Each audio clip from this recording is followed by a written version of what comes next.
Morning ছাত্ৰ ছাত্ৰীসকল আজি আমি টি ফ্ৰম আছাম গ্লিম্পাছেছ অফ ইণ্ডিয়াৰ দ্বিতীয় পাৰ্ট টি ফ্ৰম আছাম এই পাঠটো আলোচনা কৰিবলৈ আগবাঢ়িছোঁ। ইয়াত আমি এই ভিডিঅ'টোৰ জৰিয়তে এই পাঠটোৰ থাৰ্ড ভিডিঅ' হ'ব, য'ত নেকি আমি ইয়াৰ আগতে দুটা পাৰ্ট আলোচনা কৰিলোঁ আৰু থাৰ্ড পাৰ্টত আমি যিখিনি কথা বাকী থাকি গৈছে সেইখিনি আমি আলোচনা কৰিম। আমি চাওঁ। আমি জানিলোঁ যে লাষ্ট আমি দুটা লেজেণ্ড শিকিছিলোঁ, যে যিটো এটা চাইনিজ লেজেণ্ড আছিলে আৰু এটা ইণ্ডিয়ান লেজেণ্ড আছিলে। আমি সেই লেজেণ্ড দুটা আলোচনা কৰি ইয়াৰ পিছত আমি আগবাঢ়িছোঁ। ইয়াত কৈছে যে tea was first grown in China, Rajbir added. এতিয়া ৰাজবীৰে আৰু কিছুমান ফেক্টছ আমাক জনাইছে। ইয়াত চাবা, এই ফেক্টটো দৰকাৰী যে প্ৰথম চাহ ক'ত খোৱা হৈছিলে, চাইনাত খোৱা হৈছিলে। এই কথাষাৰ ৰাজবীৰে কৈছে। চ' এইটো এটা ফেক্ট মনত ৰাখিবলগীয়া আছে। লগতে চাবা কেতিয়া খোৱা হৈছিলে, এজ ফাৰ এজ 2700 BC। এই BC-টো ৰিমাৰ্কেবল। 2700 BC। আচলতে আমি যিটো ডেট লিখোঁ আজি তাৰিখত, আমি যে লিখিছোঁ যে 2025, এইটো কিন্তু AD আৰু এইটো BC।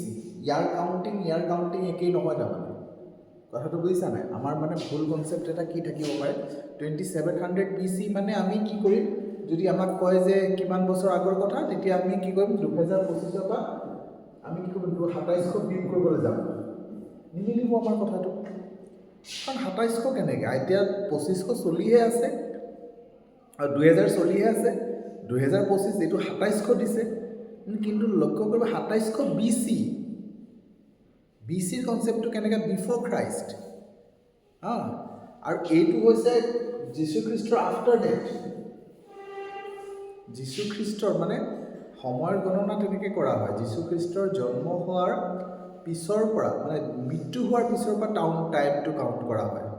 আজি তাৰিখ বোলে 2025টো কেনেকৈ হ'ল বোলে, 2025টো তাৰমানে যীশুখ্ৰীষ্ট যিদিনাখন মৃত্যু হৈছিলে, সেইদিনাখনৰ এটা পৃথিৱীৰ কাৰণে এটা ডাঙৰ ঘটনা। সেই ঘটনাৰ পৰা আজিৰ তাৰিখটো ইমান দিন হৈছে, তাৰমানে এইটো হিচাপ কৰা হয় ইয়াত 2025 মানে। আকৌ 2700 BC বুলি ক'লে তাৰমানে যীশুখ্ৰীষ্ট জন্মৰ 2700 বছৰ আগৰ ঘটনা। গতিকে এইটো কি কৰিব লাগিব, যে এইটো কিমান পুৰণি কথা বুলি ক'বলৈ গ'লে দুয়োটা প্লাছ কৰি দিব লাগিব, তেতিয়াহে আমাৰ ওলাব।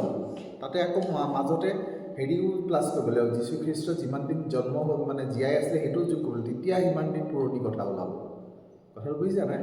যে 2700 BC শব্দটো কেতিয়া কথা কৈছে, যে যীশুখ্ৰীষ্ট জন্ম হোৱাৰ 27000 বছৰ 2700 বছৰ আগত। গতিকে সেই হিচাপে কাউণ্ট কৰা হয়। চ' তেতিয়া প্ৰথম চাইনাত চাহ খোৱা হৈছিলে, বহু পুৰণি কথা। সেই প্ৰথম তেতিয়া চাইনাত চাহ খোৱা হৈছিলে, সেইটো এটা ফেক্ট মনত ৰাখিবা। ইনফেক্ট আৰু কিছুমান আছে কথা, যে such as tea and chai, এই যে শব্দবোৰ চিনি are derived from Chinese। এই শব্দবোৰ টি, চাই, চিনি, এই শব্দবোৰ যিবোৰ আছে, এইবোৰ আচলতে যিটো দেশ য'ত পপুলাৰ তাৰ পৰাহে কালেক্ট কৰা হয়। মানে য'ত যিটো দেশ মানে হেৰি হৈছে, এতিয়া ধৰ নুডলছ শব্দটো ঠিক তেনেকৈ চাইনাৰ পৰাই অহা। তাত নুডলছ খায়, সেইকাৰণে আমি নুডলছ খাওঁ। এই নুডলছ শব্দটো আমাৰ ভাৰতীয় শব্দই নহয়। গতিকে যিটো বস্তু য'ত উৎপত্তি হয় তাৰ নামটোকে সাধাৰণতে বেছিভাগ প্ৰচলিত হয়। ঠিক তেনেকৈ এতিয়া এই যে চাহ শব্দটো, চাহ, চিনি, এইবোৰ শব্দ আচলতে চাইনিজ শব্দ। গোটেই মানে চাহৰ লগত প্ৰয়োজনীয় বস্তুবোৰ সেইখিনি চাইনাৰ পৰা অহা শব্দ হয়। বাৰু, T came to Europe only in the 16th century। এতিয়া ভাবি চোৱা, ইউৰোপলৈ চাহ মাত্ৰ 1600 শতিকাতহে আহিছিলে। তাৰমানে আজি বেছিদিন হোৱা নাই। এতিয়া আমি 21বিংশ শতিকা আৰু 16 শতিকা, 400-500 বছৰ আগত অহা কথা। কিন্তু চাহ চাইনাত খোৱাৰ সময়টো কিমান, প্ৰায় আজি 5000 বছৰ আগৰ কথা।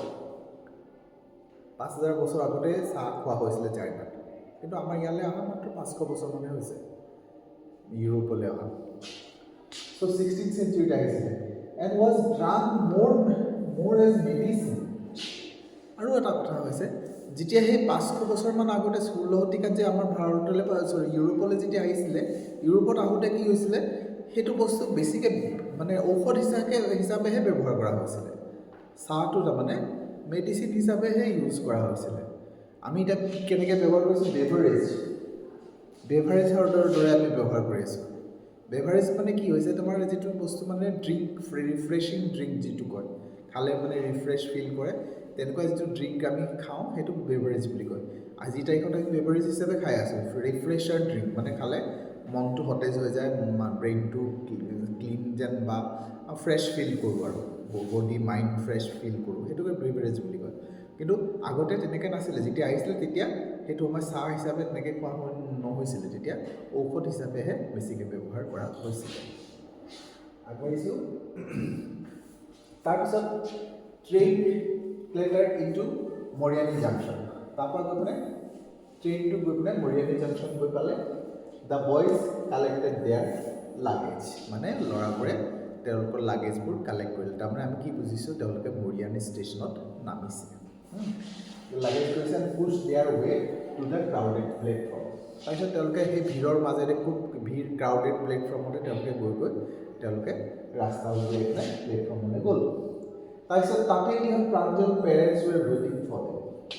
সেই প্লেটফৰ্মতে তেওঁলোকে দেখা পালে যে প্ৰাঞ্জলৰ মা দেউতা সিহঁতৰ কাৰণে ৰৈ আছে, মানে ষ্টেচনত ৰৈ আছে, সিহঁতি আহিব বুলি মা দেউতাই ৰৈ আছে আৰু। চুন দে ৱেৰ ড্ৰাইভিং টুৱাৰ্ডছ ঢেকীয়াবাৰী। তাৰপিছত তেওঁলোকে ড্ৰাইভিং কৰিলে, মানে কোনোবা এখন কাৰত গৈ পিনে ঢেকীয়াবাৰীৰ ফালে গ'ল। The garden manager by Pranjal father, যিটো ঢেকীয়াবাৰী গাৰ্ডেনৰ মেনেজাৰ প্ৰাঞ্জলৰ দেউতাক নহয় জানো, সেই ঢেকীয়াবাৰীলৈ তেওঁলোকে গৈছেগৈ। তাৰমানে এতিয়া কোন আছে, ঢেকীয়াবাৰীত যাওঁতে তেখেতৰ মা দেউতা, মানে প্ৰাঞ্জলৰ দেউতা আছেই লগতে। আচ্ছা, তেওঁলোকে এতিয়া প্ৰাঞ্জলৰ মা, প্ৰাঞ্জলৰ দেউতা, প্ৰাঞ্জল, ৰাজবীৰ এই সকলোৱে মিলি পেলাই কাৰ এখনত উঠি পেলাই মৰিয়ানী জাংচনৰ পৰা তেওঁলোকে ঢেকীয়াবাৰীলৈ গৈছে। ঠিক আছে। তাৰপিছত কৈছে এন আৱাৰ লেটাৰ, এঘণ্টামান তেওঁলোকে গ'ল, মানে কাৰখন বা এঘণ্টামান গৈ পেলাই কি হ'ল, কাৰখন ভিৰ শ্বাৰ্পলি অফ দ্য মেইন ৰোড, মানে মেইন ৰোডেদি গৈ আছে। এঘণ্টামান যোৱাৰ পিছত এই কাৰখন মানে মেইন ৰোডৰ পৰা ফালতি কাটি এটা ভিতৰুৱা ৰাস্তালৈ গুচি গ'ল।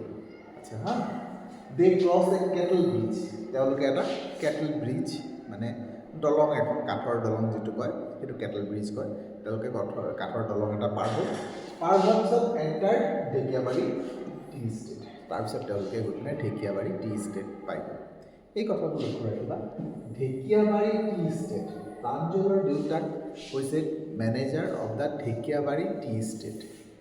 ঢেকীয়াবাৰী টি ষ্টেটৰ মেনেজাৰ হৈছে প্ৰাঞ্জলৰ দেউতাক। ঠিক আছে,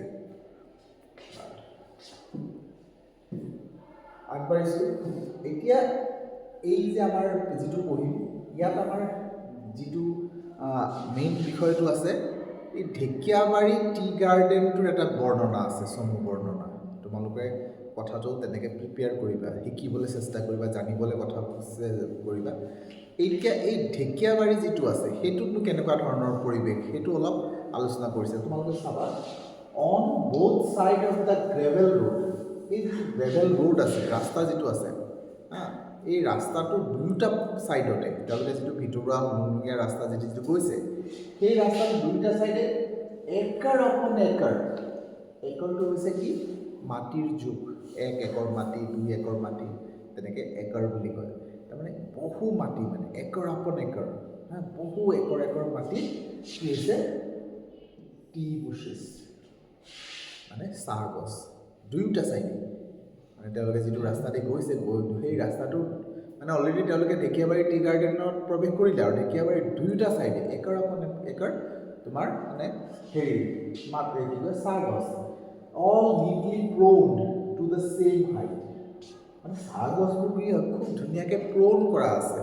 প্ৰ'ন কৰা মানে ধুনীয়াকৈ আগটো কাটি থকি গোটেইখিনি ছেম চাইজত আছে। তাৰমানে ওপৰৰ যিটো লেয়াৰটো থাকে না, এনেই আমি যদি কাটি নেপেলাওঁ তো কিছুমান গছ ওখ, কিছুমান গছ চাপৰ, তেনেকুৱা হৈ নাথাকিব জানো, সেইটো নাই হোৱা। সেই পৰিৱেশটো কেনেকুৱা, গোটেইখিনি নিটলি প্ৰ'ন কৰা আছে, কলম কৰা আছে, কলম কৰা যে কৰে ধুনীয়াকৈ কলম কৰা আছে, ছেম হাইটত আছে। আচ্ছা, গ্ৰুপছ অফ টি প্লাকাৰ্ছ। টি প্লাকাৰ্ছ কাক কয় জানানে? যিসকলে পাত তোলে সেইখিনিক কয় টি প্লাকাৰ্ছ। আৰু টি প্লাকাৰ্ছৰ দল আছে, গ্ৰুপছ আছে উইথ বেম্বো বাস্কেটছ। টি প্লাকাৰবোৰ যিবোৰ পাত ছিঙা মানুহবোৰে বাঁহৰ বাস্কেট লৈ থাকে, দেখিছানে? পাচিটা সেই তেনেকুৱা লৈ থকা মানে দৃশ্যটো দেখা গৈছে। অন দেয়াৰ বেগছ, পাচিবোৰ তাৰমানে পিছফালে আছে। ৱেৰিং প্লাষ্টিক এপ্ৰ'নছ, তেওঁলোকে আকৌ এপ্ৰ'ন এটা পিন্ধি আছে। এপ্ৰ'ন পিন্ধা মানে তেনেকৈ তোমালোকে দেখিছা কি যে ৰন্ধা বঢ়া কৰোঁতে এটা কাপোৰৰ এডোখৰ পিন্ধি লয়, ডিঙিত মানে ফিটা দি বান্ধি লয়, সেই তেনেকুৱা এপ্ৰ'ন পিন্ধি আছে। আমাৰ ইয়াত সাধাৰণতে আমি দেখিলে সেই এপ্ৰ'ন পিন্ধাটো নেদেখোঁ, কিন্তু গাইডলাইন মতে বা নিয়ম মতে আমি সেই প্লাষ্টিকৰ এপ্ৰ'ন এটা থাকে, সেইটো যিসকলে পাত ছিঙে তাৰমানে সেই প্লাষ্টিকৰ এপ্ৰ'নটো পিন্ধি ল'ব লাগে। তেতিয়া কি হয়, দুটা বেনিফিট আছে। যিটো কাপোৰ তেওঁলোকে পিন্ধি থাকে সেই কাপোৰটো লেতেৰা নহয়। দ্বিতীয় কথা হৈছে পোক পৰুৱা বা কিবা কিবি মাখি চাখি কিবা কিবি থাকিব পাৰে, বিচা চিচা বা কিবা যে সেইবোৰ বস্তু যদি গাত এটেক নকৰে, সেইবোৰে গৈ পিনে সেই প্লাষ্টিকৰ হেৰিতহে বহিবগৈ, পটকে ডাইৰেক্ট বডিত নাপায়। সেই তেনেকুৱা ধৰণৰ ছেফটি মেজাৰ্ছৰ কাৰণে তেওঁলোকে এপ্ৰ'নটো পিন্ধি থাকে। আমি সাধাৰণতে সেই এপ্ৰ'নটো বৰ সচৰাচৰ ইয়াত আমাৰ পৰিৱেশত দেখা নাপাওঁ। যিকিনো এপ্ৰ'ন পিন্ধি আছে। ৱেৰ প্লাকিং, তেওঁলোকে প্লাক কৰি আছে। প্লাক মানে ছিঙা, ছিঙি আছে কি? নিউলি স্প্ৰটেড লিভছ, নতুন নতুন যিখিনি পাত ওলাই আছে, তাৰমানে পুৰণি পাতবোৰ নহয়, যিটো কুমলীয়া পাত, সেই স্প্ৰটিং যিবোৰ পাত, সেই পাতবোৰ ছিগি আছে। তেনেকুৱা এটা পৰিৱেশ দুয়োটা ছাইডে ৰাজবীৰে দেখা পাইছে। গতিকে আমাক সুধিব যে তোমাৰ চাহ বাগিচাৰ পৰিৱেশটো যদি আলোচনা কৰিবলৈ কয় বা তাত কি হৈছে, এইখিনি কথা আমি লিখিব লাগিব। তাৰপিছত আহিলে Pranjal father slow' down. Pranjal ফাদাৰে কি কৰিলে? গাড়ীখন তাৰমানে এতিয়া গম পালোঁ যে প্ৰাঞ্জলৰ ফাদাৰে শ্ল' ডাউন কৰিলে। তাৰমানে মই এইটো কথা বুজি পাব লাগিব যে সেই কাৰখন প্ৰাঞ্জলৰ দেউতাকে চলাই আছে। চ' প্ৰাঞ্জল ফাদাৰে শ্ল' ডাউন কৰিলে। এলাউ এ ট্ৰেক্টৰ, ট্ৰেক্টৰটো pulling a train load of tea leaves, মানে এটা ট্ৰেক্টৰটোত তাৰমানে চাহপাত আনিছে আৰু পিছফালে যিটো ট্ৰেইন লোড বুলি কয়, সেই লোডত মানে সাঁচি নিচিনা যিটো থাকে তাত চাহপাত আনিছে। সেই গাড়ীখন মুখামুখি হৈছে। চ' প্ৰাঞ্জলৰ দেউতাকে কি কৰিলে? গাড়ীখন, সেইখন ট্ৰেক্টৰখন পাছ কৰিবলৈ কাৰণে মাজেৰে ৰাস্তাটো বৰ বহল নহয় কিজানি, সেইকাৰণে ৰখাবলগীয়া হ'ল বা শ্ল' কৰি দিছে। শ্ল' কৰি এই ট্ৰেক্টৰখনক পাছ কৰিবলৈ দিছে, পাৰ হৈ যাবলৈ দিছে। ট্ৰেক্টৰখন পাৰ হৈ গ'ল, তাৰপিছত সি মানে তেখেত আগবাঢ়িলে। চ' এতিয়া আমাৰ এইখিনি হৈছে মানে হেৰি দৃশ্যটো। এতিয়া এটা শ্বৰ্ট কথোপকথন, এটা কথা বতৰা আছে। This is the second flush or sporting period, isn't it mister Barua? ৰাজবীৰে এতিয়া মিষ্টাৰ বৰুৱাক সুধিলে। এতিয়া চোৱা, মিষ্টাৰ বৰুৱা কোন? তাৰমানে প্ৰাঞ্জলৰ দেউতাক। প্ৰাঞ্জলৰ দেউতাকৰ সম্পূৰ্ণ নামটো আমি গোটেই লেচনটোত পোৱা নাই, মিষ্টাৰ বৰুৱালৈকে পাইছোঁ আৰু। চ' আমাক যদি সোধে, মানে খুব টেকনিকেলি সোধেতো, কথাবোৰ টেকনিকেলি সোধে, প্ৰাঞ্জলৰ ছাৰনেম কি বা নামৰ টাইটেল কি বুলি গম নহয়, এনেকুৱা সেইটো কথা গম পালোঁ যে প্ৰাঞ্জল বৰুৱা তাৰ নামটো, সম্পূৰ্ণ নামটো। কিন্তু ৰাজবীৰৰ টাইটেলটো আমি নাজানো এতিয়ালৈকে, আমি গোটেই পাঠটোত আমি নাপাওঁ। আকৌ যদি আমাক এনেকৈ সোধে যে কি কয় প্ৰাঞ্জলৰ দেউতাকৰ নাম কি, তেতিয়া আমি এইটোৱে ক'ব লাগিব যে মিষ্টাৰ বৰুৱা, তাৰ মানে ফাৰ্ষ্ট নেমটো আমি নাজানো। চ' তেনেকৈ আমাৰ লেচনটো কৰা হৈছে। মিষ্টাৰ বৰুৱাক সুধিলে, ক'লে যে এইটো ছেকেণ্ড ফ্লাছ। ছেকেণ্ড ফ্লাছ মানে অৰ স্পৰ্টিং পিৰিয়ড, তাৰমানে চাহ ছিঙাৰ কিছুমান পিৰিয়ড আছে। প্ৰথম যেতিয়া চাহ গছ উঠে, প্ৰথম এবাৰ ছাটাই কৰে, মানে পাত ছিঙি গোটেই শেষ কৰি দিয়ে।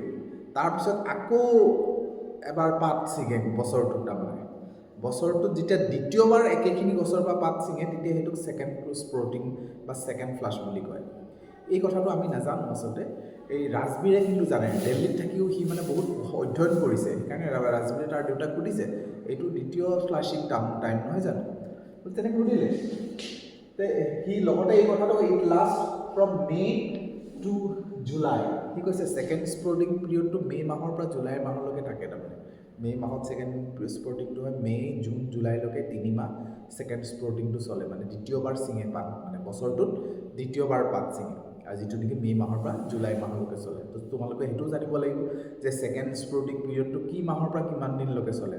তাৰমানে মে' মাহৰ পৰা জুলাই মাহলৈকে সেই ছেকেণ্ড স্পৰ্টিংটো চলে বুলি কৈছে আৰু লগতে কৈছে ইয়াৰ ইজ দ্য বেষ্ট আৰু সেই ছেকেণ্ড স্পৰ্টিং পিৰিয়ডটোতে আটাইতকৈ ভাল চাহ পোৱা যায় মানে চাহৰ কোৱালিটিটো ছেকেণ্ড স্পৰ্টিং পিৰিয়ডতে আটাইতকৈ ভাল বেষ্ট কোৱালিটিৰ চাহ পোৱা যায় চ' আমাক সেইটো অপশ্যনো সুধিব পাৰে যে বেষ্ট কোৱালিটিৰ হেৰি কি কয় চাহ কোনটো স্পৰ্টিং পিৰিয়ডত পোৱা যায় first sporting second third fourth তেনেকৈ দিলে আমি ছেকেণ্ড স্পৰ্টিংটো আমি চিলেক্ট কৰিব লাগিব সেইখিনি কথা লক্ষ্য ৰাখিব মিষ্টাৰ বৰুৱাই তেতিয়া ইমানখিনি কোৱাৰ পিছত মিষ্টাৰ বৰুৱাই কয় you seem to have done your homework before coming হা মিষ্টাৰ বৰুৱাই তেতিয়া কথাটো বুজি পায় তেতিয়া প্ৰাঞ্জলক কয় তাৰমানে তুমি গোটেই হোমৱৰ্ক কৰিয়ে আহিছা মানে ইয়ালৈ অহাৰ আগত মানে প্ৰাঞ্জলৰ দেউতাকে বুজি পালে ইটো দিল্লীত থকা ল'ৰাটোৱে ইমানখিনি কথা ইয়াত জানে তাৰমানে সি অধ্যয়ন কৰিছে সেইকাৰণে প্ৰাঞ্জলৰ দেউতাকে ক'লে তুমি তাৰমানে পূৰা ভালকৈ অধ্যয়ন কৰি ইয়ালৈ আহিছা হয় নাই বুলি তেনেকৈ সুধিলে আৰু প্ৰাঞ্জলৰ দেউতাকে আচৰিত হৈছিলে সেইটো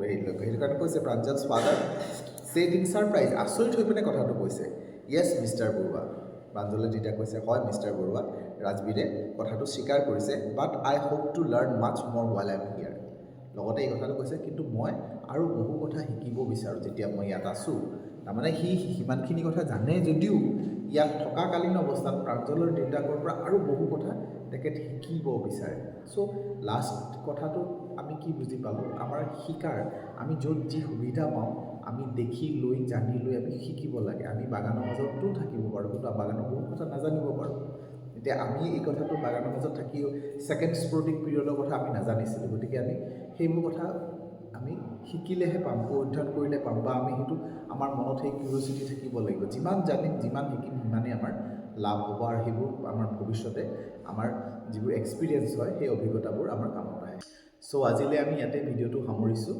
আৰু ইয়াৰ পিছত আমি ইয়াৰ কুৱেশ্যন আনচাৰখিনি আলোচনা কৰিম ইয়াতে আমি সামৰিছোঁ আজিলৈ